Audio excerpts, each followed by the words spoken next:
एवं सरकारी विभागों में नौकरी के लिए नियुक्ति पत्र सौंपे जा रहे हैं।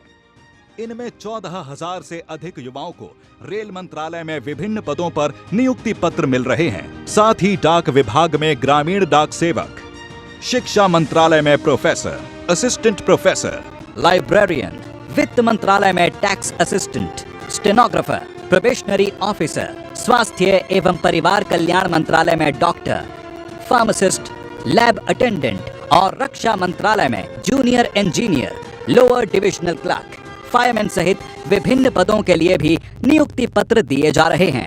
अमृत काल में रोजगार मेले के माध्यम से सरकार की कार्य प्रणाली का हिस्सा बन रही ये अमृत पीढ़ी राष्ट्रीय लक्ष्यों और संकल्पों की सिद्धि में निर्णायक भूमिका निभाएगी। युवाओं के करियर को नई दिशा देते ये रोजगार मेले सुनहरे भारत की तस्वीर को प्रकाशमान कर रहे हैं।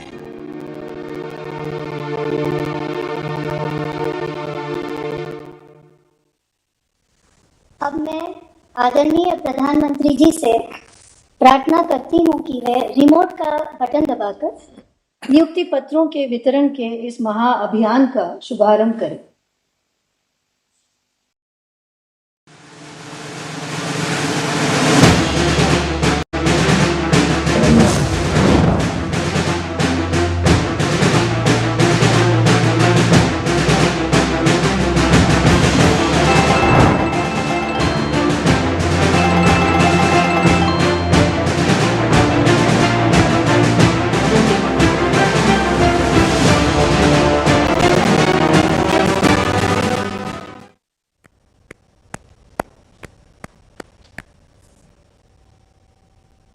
मैं आदरणीय प्रधानमंत्री जी से निवेदन करती हूं कि वे रोजगार मेले के इस विशेष अवसर पर अपने आशीर्वचनों से हम सभी को तथा राष्ट्र की युवा महाशक्ति को अनुग्रहित करें। नमस्कार। रोजगार मेले की ये यात्रा इस महीने एक महत्वपूर्ण पड़ाव पर पहुंची है। पिछले वर्ष अक्टूबर महीने में ही रोजगार मेले की शुरुआत हुई थी। तब से निरंतर केंद्र और एनडीए शासित भाजपा शासित राज्यों में रोजगार मेले का आयोजन लगातार किया जा रहा है, बार बार किया जा रहा है। अब तक लाखों युवाओं को सरकारी नौकरी के नियुक्ति पत्र दिए जा चुके हैं। आज भी 50,000 से ज्यादा युवाओं को सरकारी नौकरी दी गई है। दिवाली में अभी कुछ ही समय बाकी है, लेकिन नियुक्ति पत्र पाने वाले 50,000 युवाओं के परिवार के लिए ये मौका दिवाली से जरा भी कम नहीं है। आप सभी ने कड़ी मेहनत से ये मुकाम हासिल किया है। इसके लिए आप सभी मेरे नौजवान साथी, विशेषकर हमारी बेटियां, बहुत बहुत बधाई के पात्र हैं।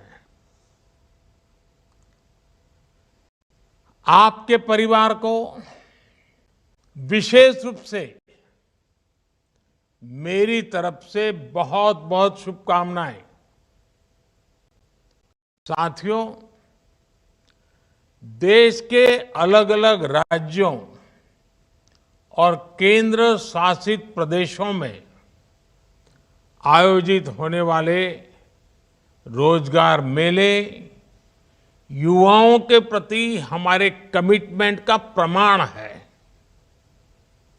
हमारी सरकार युवाओं के भविष्य को ध्यान में रखकर मिशन मोड में काम कर रही है। हम न सिर्फ रोजगार दे रहे हैं, बल्कि पूरे सिस्टम को पारदर्शी भी बनाए हुए हैं, जिससे नियुक्ति प्रक्रिया पर युवाओं का भरोसा बना हुआ है। हमने भर्ती प्रक्रिया को न सिर्फ स्ट्रीमलाइन किया है, बल्कि कुछ परीक्षाओं को रिस्ट्रक्चर भी किया है। स्टाफ सिलेक्शन कमीशन की रिक्रूटमेंट साइकिल में जो समय लगता था, वो लगने वाला समय अब करीब करीब आधा हो गया है। यानी सर्कुलर पत्र जारी होने से लेकर नियुक्ति पत्र देने तक के समय को काफी कम कर दिया है। इससे युवाओं के समय की बड़ी बचत हुई है। युवाओं के हित में सरकार ने एक और महत्वपूर्ण बदलाव किया है। एसएससी के कुछ परीक्षाओं को हिंदी, इंग्लिश और 13 क्षेत्रीय भाषाओं में लेना शुरू कर दिया है। इससे बड़ी संख्या में उन युवाओं को नौकरी के लिए आवेदन करने का अवसर मिल रहा है, जिनके रास्ते में भाषा की दीवार खड़ी थी। साथियों, आज भारत जिस दिशा में आगे बढ़ रहा है, जिस तेजी से आगे बढ़ रहा है, उससे हर सेक्टर में रोजगार के नए अवसर तैयार हो रहे हैं। आपने देखा होगा, कुछ ही दिन पहले गुजरात के धोरडो गांव को, आपको पता होगा धोरडो कच्छ जिले में पाकिस्तान की सीमा पर का गांव है। इस धोरडो गांव को यूनाइटेड नेशंस ने बेस्ट टूरिज्म विलेज के रूप में सम्मानित किया है। इससे पहले कर्नाटका के होयसला मंदिरों और पश्चिम बंगाल के शांति निकेतन को वर्ल्ड हेरिटेज साइट की पहचान मिली है। आप कल्पना कर सकते हैं कि इससे यहां पर्यटन की संभावना और अर्थव्यवस्था के विस्तार की संभावना कितनी बढ़ गई है। पहले पर्यटन बढ़ने का सीधा मतलब है कि वहां रोजगार के नए अवसर तेजी से बढ़ेंगे, जिसका फायदा ये टूरिज्म का ही तो परिणाम है, जिसका फायदा आसपास के होटल, छोटे छोटे दुकानदार, बस चलाने वाले, टैक्सी चलाने वाले, ऑटो रिक्शा चलाने वाले, इवन टूरिस्ट गाइड के काम करने वाले, हर किसी को लाभ होता है। ऐसे ही स्पोर्ट्स क्षेत्र, ये ऐसे सेक्टर भी हैं जो रोजगार के नए अवसर तैयार कर रहे हैं। नेशनल इंटरनेशनल खेलों में हमारे खिलाड़ी ऐतिहासिक प्रदर्शन कर रहे हैं। ये उपलब्धियां हमारे देश के स्पोर्ट्स लैंडस्केप में भी बड़े बदलाव और विकास का संकेत है। और जब स्पोर्ट्स सेक्टर का विकास होता है तो सिर्फ बेहतर खिलाड़ी ही तैयार होते हैं ऐसा नहीं है, बल्कि इससे ट्रेनर्स, फिजियो, रेफरीज और स्पोर्ट्स न्यूट्रिशंस जैसे अनेक नए अवसर तैयार होते हैं। साथियों, हम रोजगार देने वाले ट्रेडिशनल सेक्टर्स को मजबूत कर रहे हैं और इसके साथ ही हम रिन्यूएबल एनर्जी, स्पेस, ऑटोमेशन और डिफेंस एक्सपोर्ट जैसे नए सेक्टर्स को प्रमोट कर रहे हैं। ड्रोन टेक्नोलॉजी में संभावनाओं के नए द्वार खुल गए हैं। आज किसान ड्रोन्स का क्रॉप असेसमेंट और न्यूट्रिएंट के छिड़काव में उपयोग धीरे धीरे बहुत बढ़ रहा है। स्वामित्व योजना के तहत ड्रोन्स का लैंड मैपिंग में उपयोग हो रहा है। आपने कुछ दिन पहले एक वीडियो देखा होगा। हिमाचल प्रदेश के लाहौल स्पीति में आईसीएमआर ने ड्रोन की मदद से एक जगह से दूसरी जगह दवा पहुंचाई। इस काम में पहले 2 घंटे का समय लगता था, लेकिन ड्रोन की मदद से ये 20, 25, 30 मिनट में ही, उससे भी कम समय में काम हो गया। ड्रोन्स ने बड़ी संख्या में स्टार्टअप्स को भी बढ़ावा दिया है। इस क्षेत्र में हो रहे निवेश से युवाओं को नए तरह के ड्रोन्स की डिजाइनिंग में मदद मिल रही है। मेरे परिवारजनों, इसी महीने हमने पूज्य बापू की जयंती भी मनाई है। गांधी जी ने चरखे को स्वदेशी और कर्मयोग के एक शक्तिशाली प्रतीक के रूप में इस्तेमाल किया। जो खादी अपनी चमक खो चुकी थी, उसकी चमक भी अब वापस लौट आई है। 10 साल पहले खादी की बिक्री 30,000 करोड़ रुपए के आसपास थी। अब ये 1.25 लाख करोड़ रुपए को भी पार कर गई है।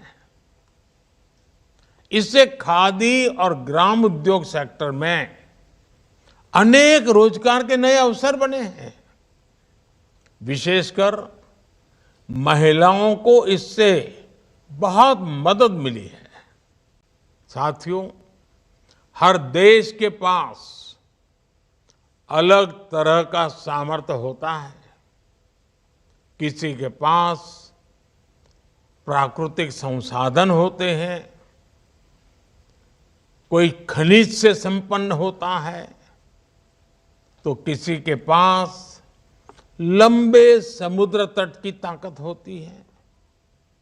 लेकिन इस सामर्थ्य का उपयोग करने के लिए जिस सबसे बड़ी ताकत की आवश्यकता होती है, वो होती है हमारी युवा शक्ति।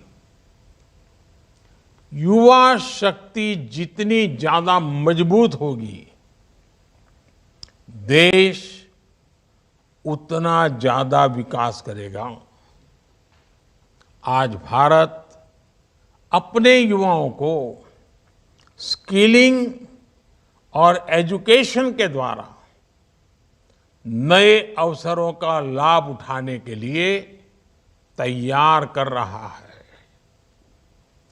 भविष्य की आधुनिक जरूरतों को देखते हुए देश में आधुनिक राष्ट्रीय शिक्षा नीति लागू की जा रही है।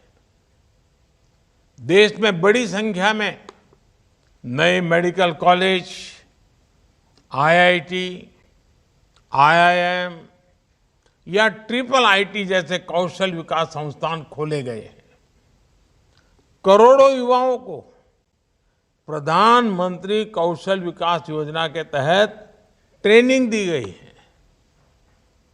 हमारे देश में करोड़ों कारीगर अपने पारंपरिक व्यवसायों के माध्यम से आजीविका चलाते हैं। ऐसे विश्वकर्मा कारीगरों उनके लिए पीएम विश्वकर्मा योजना भी शुरू की गई है। आज तकनीक के दौर में सब कुछ तेजी से बदल रहा है, इसलिए हर किसी को अपने हुनर और ज्ञान को अपडेट करते रहना होगा। कोई भी नई स्किल सीखने के बाद ये बहुत जरूरी है कि उसे निरंतर अपस्किल और रीस्किल किया जाए। पीएम विश्वकर्मा योजना के तहत कारीगरों के ट्रेडिशनल स्किल्स को मॉडर्न टेक्नोलॉजी और टूल्स से जोड़ा जा रहा है। मेरे परिवारजनों, युवाओं के लिए रोजगार के अवसर तैयार करना राष्ट्र निर्माण की प्रक्रिया का महत्वपूर्ण हिस्सा है। ये विकसित भारत के लक्ष्य को हासिल करने की दिशा में एक जरूरी कदम है। सरकारी कर्मचारी के तौर पर आपको ऐसी सारी योजनाओं को आगे बढ़ाना है, उन्हें जमीन पर लागू करना है। आज आप सभी राष्ट्र निर्माण की हमारी यात्रा में महत्वपूर्ण सहयोगी बनकर के हमसे जुड़ रहे हैं। मेरा आपसे आग्रह है, आप अपने सपनों को आज पूरा कर रहे हैं, लेकिन आप देशवासियों के सपनों की ओनरशिप ले रहे हैं। मेरा आपसे आग्रह है कि इस यात्रा को लक्ष्य तक पहुंचाने में पूरी तत्परता से आपका सक्रिय प्रोएक्टिव योगदान बहुत जरूरी है। आई गॉट पोर्टल पर आप अपना ज्ञान भी बढ़ाते चलें।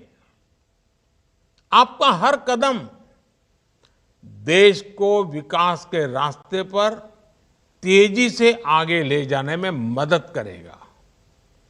एक बार फिर आप सभी को मेरी तरफ से बहुत बहुत शुभकामनाएं। आपके परिवारजनों को भी बहुत बहुत शुभकामनाएं। और आने वाला पूरा समय, आज तो शरद पूर्णिमा है, आने वाला पूरा समय त्योहारों का समय है। आप जहां हो, भले सरकारी काम में लगे हो, लेकिन वोकल फॉर लोकल इस मंत्र को हर जगह पे पहुंचाइए। आप अपने परिवारजनों को भी बताइए कि हम वोकल फॉर लोकल के लिए कमिटेड रहेंगे और वही रोजगार के नए अवसर देने का भी एक माध्यम है। फिर एक बार आप सबको बहुत बहुत शुभकामनाएं, बहुत बहुत धन्यवाद। न्यू वीडियोस की अपडेट पाने के लिए सब्सक्राइब करें इंडियन न्यूज को और बेल आइकन को दबाएं। ये है इंदू ब्रॉडकास्टिंग प्राइवेट लिमिटेड और आप देख रहे हैं इंडियन न्यूज, हर पल, हर क्षण, हर सच।